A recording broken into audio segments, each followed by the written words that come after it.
ಹೀಗೆ ಹೇಳಿದನು.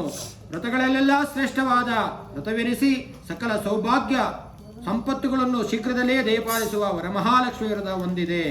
ಶ್ರಾವಣ ಮಾಸದ ಶುಕ್ಲ ಪಕ್ಷದಲ್ಲಿ ಕೊನೆಯ ಶುಕ್ರವಾರದಂದು ಈ ವ್ರತವನ್ನು ಆಚರಿಸಬೇಕು. ಸೌಭಾಗ್ಯ ಮಂಗಳ ಕಾರ್ಯಗಳನ್ನು ಬಯಸುವ ಉತ್ತಮ ಶ್ರೀಯರು ಇದನ್ನು ಆಚರಿಸಿದರೆ ನಿಶ್ಚಲ ಫಲ ದೊರೆಯುತ್ತದೆ. ಪಾರ್ವತಿಯು ಪತಿಯ ಮಾತಿಗೆ, ಸ್ವಾಮಿ, ಈ ವ್ರತ ವಿಧಾನಗಳೇನು, ಹೇಗೆ ಆಚರಿಸಿದರೆ ದೇವು ಪ್ರಸನ್ನಳಾಗುತ್ತಾಳೆ, ಇದನ್ನು ಕೃಪೆ ಇಟ್ಟು ತಿಳಿಸಬೇಕಂತರಾಗಿ ಪಾರ್ವತಿಯು ಪರಮೇಶ್ವರನನ್ನು ಪ್ರಾರ್ಥಿಸಿದಳು. ಶಿವನು ಪ್ರಸನ್ನಚಿತ್ತನಾಗಿ ಹೇಳಿದನು, ದೇವಿ, ಪವಿತ್ರವಾದ ವರಮಹಾಲಕ್ಷ್ಮಿ ವ್ರತ ಪ್ರಭಾವದ ಮಹಿಮೆಗಳನ್ನು ದೃಷ್ಟಾಂತವ ಮೂಲಕ ಹೇಳುತ್ತೇನೆ ಕೇಳು. ಸಂಪದ್ಭರಿತವೂ ಸಮೃದ್ಧವೂ ಆದ ಕುಂಡನಿ ಎಂಬ ಪಟ್ಟಣದಲ್ಲಿ ಚಾರುಮತಿ ಎಂಬ ಬ್ರಾಹ್ಮಣ ಸ್ತ್ರೀಯೊಳೊಬ್ಬಳು ಪತಿವ್ರತೆಯೂ ಸಕಲ ಶಾಸ್ತ್ರಜ್ಞಳು ಆಗಿದ್ದಳು. ಮಧುರ ಭಾಷಣಿಯು ಹಿರಿಯರಲ್ಲಿ ಗೌರವವುಳ್ಳವಳು ಆದ ಆಕೆಯು ನಿರ್ಮಲವಾದ ಮನಸ್ಸುಳ್ಳವಳಾಗಿದ್ದಳು. ಒಂದು ದಿನ ಆಕೆ ದಿವ್ಯ ಸ್ವಪ್ನವಾಯಿತು. ಮಹಾಲಕ್ಷ್ಮಿಯ ಕನಸಿನಲ್ಲಿ ಆಕೆ ದರ್ಶನ ನೀಡಿ, ಎಲೆ ಪತಿವ್ರತೆಯೇ, ನಿನ್ನನ್ನು ಅರಿಸಲು ನಾನು ಬಂದಿರುವೆ. ಪತಿ ಭಕ್ತಿ ಪಾರಾಯಣಳು, ಅತ್ತೆ ಮಾವಂದಿರ ಶುಶ್ರೂಷೆಗಳು ನಿರಂತರಳು ಆದ ನಿನ್ನ ಸಮಾಚಾರಕ್ಕೆ ಮೆಚ್ಚಿದೆನು. ಶ್ರಾವಣ ಮಾಸದಲ್ಲಿ ಹುಣ್ಣಿಮೆ ಮೊದಲು ಬರುವ ಶುಭವರವಾದ ಶುಕ್ರವಾರದಿಂದ ನನ್ನನ್ನು ವಿಶೇಷವಾಗಿ ಪೂಜಿಸು. ನಿನ್ನ ಇಷ್ಟಾರ್ಥಗಳು ನಿಶ್ಚಯವಾಗಿ ನೆರವೇರುವುದೆಂದಿದೆ ಎಂದು ಹೇಳಿದಳು. ಚಾರುಮತಿಯು, ಏ ಮಾತೆ, ಜಗನ್ಮಾತೆಯು ಪುಣ್ಯ ಸ್ವರೂಪಳು ಆದ ನೀನು ಭಕ್ತರಿಗೆ ಎಂದೂ ಒಳ್ಳೆಯದನ್ನೇ ಮಾಡುತ್ತಿರುವೆ. ವಿಷ್ಣುವು ವಕ್ಷಸ್ಥಲದಲ್ಲಿ ಸದಾ ವಾಸಿಸುವ ನೀನು ಮೂರು ಲೋಕಗಳಲ್ಲಿಯೂ ಸ್ತುತಿಸಲ್ಪಡುತ್ತಲಿರುವೆ. ನಿನ್ನ ಕರುಣಾಕಟಾಕ್ಷಕ್ಕೆ ಪಾತ್ರರಾದವರೇ ಧನ್ಯರು, ಅವರೇ ಮಾನ್ಯರು, ಸ್ತೋತ್ರ ಮಾಡಲು ಯೋಗ್ಯರು. ಅವರಿಗೆ ಸಕಲ ಸೌಭಾಗ್ಯಗಳು, ಪುತ್ರ ಪೌತ್ರಾದಿ ಸೌಖ್ಯವೂ ಪರಜ್ಞಾನವೂ ಲಭಿಸುತ್ತದೆ. ಏ ಜಗಜ್ಜನನಿ ಹರಿಪ್ರಿಯೆ, ನನ್ನ ಪೂರ್ವಜನ್ಮ ಸುಕೃತದಿಂದಲೇ ನಿನ್ನ ದರ್ಶನ ಭಾಗ್ಯವು ಇಂದು ನನಗಾಯಿತು ಎಂದು ಭಕ್ತಿಯಿಂದ ಸ್ತೋತ್ರ ಮಾಡಿದಳು. ವರಮಹಾಲಕ್ಷ್ಮೀ ದೇವಿಯು ಆಕೆಯ ಮಂಗಳಕರವೂ ವರಗಳನ್ನು ಕೊಟ್ಟು ಅಂತರ್ದಾಟಲಾದಳು, ಮಾಯವಾದಳು. ಸ್ವಪ್ನದಿಂದ ಎಚ್ಚೆತ್ತು ಚಾರುಮತಿಯು ಆನಂದಭರಿತಳಾದಳು. ಮತ್ತೆ ನಿದ್ರಿಸದೆ ಸೂರ್ಯೋದಯಕ್ಕೆ ಮುಂಚೆಗೆ ಎದ್ದು ಸ್ನಾನ ಸಂಧ್ಯಾನುಸರಣ ಮುಗಿಸಿ ತನ್ನ ಸ್ವಪ್ನ ವೃತ್ತಾಂತವನ್ನು ಬಂಧುಗಳೊಡನೆ ಸಂತೋಷದಿಂದ ಹೇಳತೊಡಗಿದಳು.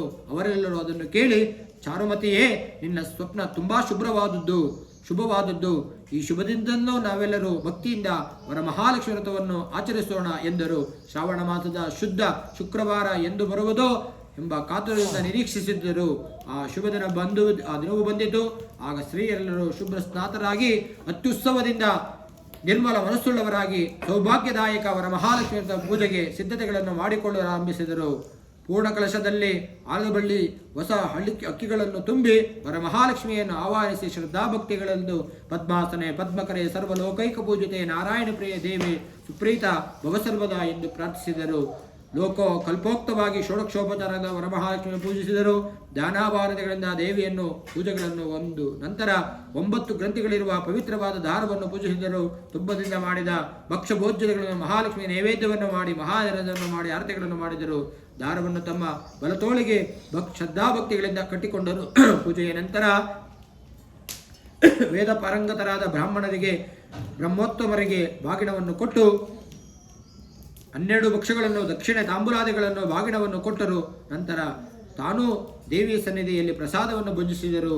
ಈ ಮಂಗಳಕರದ ರಥಾಚರಣೆಯಿಂದ ಚಾರುಶೂಲೆ ಎಂಬ ಮುಂತಾದ ಪತಿವ್ರತಾಶ್ರೀಯರು ಧನಧಾನ್ಯ ಆಭರಣ ಸಂಪತ್ತುಗಳು ಹೊಂದಿ ಅಷ್ಟೈಶ್ವರ್ಯ ಸಂಪನ್ನರಾದರು. ಸದಾಕಾಲ ಅತಿಥಿ ಅಭ್ಯಗಂತರು ಹಾಗೂ ಬಂಧು ಬಾಂಧವರಿಗೆ ಸಮ್ಮಾನಿಸುತ್ತಾ ಸುಖ ಹೊಂದಿದರು. ಹೀಗೆ ವ್ರತಕಥೆಯನ್ನು ನಿರೂಪಣೆ ಮಾಡಿದ ಭಗವಂತ ಶಂಕರನು ದೇವಿ ಅಂದಿನಿಂದ ಈ ವ್ರತವು ವರಮಹಾಲಕ್ಷ್ಮಿ ಎಂದೆನಿಸಿತು, ಲೋಕದಲ್ಲಿ ಪ್ರಖ್ಯಾತವಾಯಿತು. ಇದು ವ್ರತಗಳೆಲ್ಲ ಬಹಳ ಉತ್ತಮೋತ್ತಮವಾದ ಫಲಪ್ರದವೂ ಆಗಿದೆ. ಯಾರು ಈ ವ್ರತವನ್ನು ಆಚರಿಸಿ ಕಥೆಯನ್ನು ಹೇಳುವರೋ ಅವರಿಗೆ ಮಹಾಲಕ್ಷ್ಮಿ ಅನುಗ್ರಹದಿಂದಾಗಿ ಸಕಲ ಕಾರ್ಯಗಳು ಸಿದ್ಧಿಸುತ್ತವೆ ಎಂಬುದಲ್ಲಿಗೆ ಪುರುಷೋತ್ತರ ಪುರಾಣದ ಪಾರ್ವತಿ ಪರಮೇಶ್ವರ ಸಂವಾದ ರೂಪದ ವರಮಹಾಲಕ್ಷ್ಮಿ ವ್ರತಕಥೆಯು ಸಂಪೂರ್ಣವಾಯಿತು. ಮಹಾಲಕ್ಷ್ಮಿ